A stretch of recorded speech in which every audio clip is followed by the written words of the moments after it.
Hello again, Jody here from Joli Natural Skincare, and today in an episode of In the Raw with Joli, I'm going to teach you how to make scented rocks.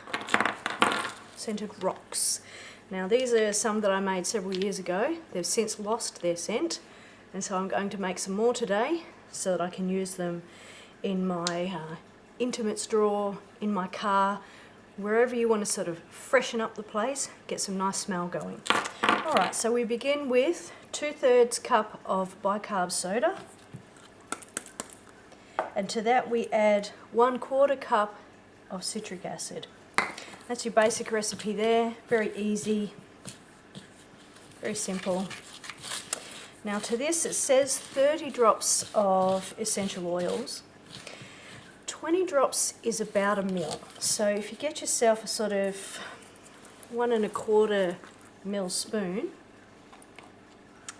then that's pretty much what you're after there. Now I'm going to add some fragrance, and I'm not measuring, I'm just going to start here. Now the reason I'm doing fragrance as opposed to essential oils is because it's not going to be used in my bath or on my skin, anything like that, so I don't mind to use a little bit of fragrance. Plus fragrance is a little bit stronger and the smell will last longer, which is kind of what you want when you're making an air freshener for cars, drawers, things like that. So I just add a dollop more. Now I'm using Angel, but you can use obviously whatever scent that you really like. Now to this we add a little bit of water. Now this is where the tricky part comes in.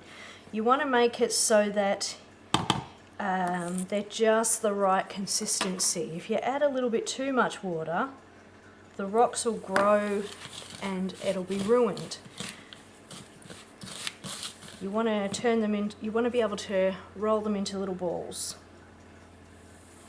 So keep mixing before it starts to fizz, and keep scrunching until you get some sort of sticking together type consistency. That's some, what do you call it? Spot on terminology right there. Very scientific. Now you can see at the bottom here I've got some parchment paper, as the Americans call it. We call it baking paper. Okay, you can also add some dyes to this. As you can see, I did that with these ones. They were yellow. I made some pink ones as well. But today I'm going to go with white. So then you just kind of make your little rocks into a bauble. It's probably too big. You want to be able to make little small ones. And scrunch them up, kind of like, you know, rockish. Put them on your board and then continue with the rest. And then you'll leave those to sit overnight. Once they're hard, you can put them in, what are those little bags called that are like see-through with holes in them? Organza bags. And then just leave them in your drawers, your car, wherever, and there you have it. If you have any questions, let me know. Thanks for watching.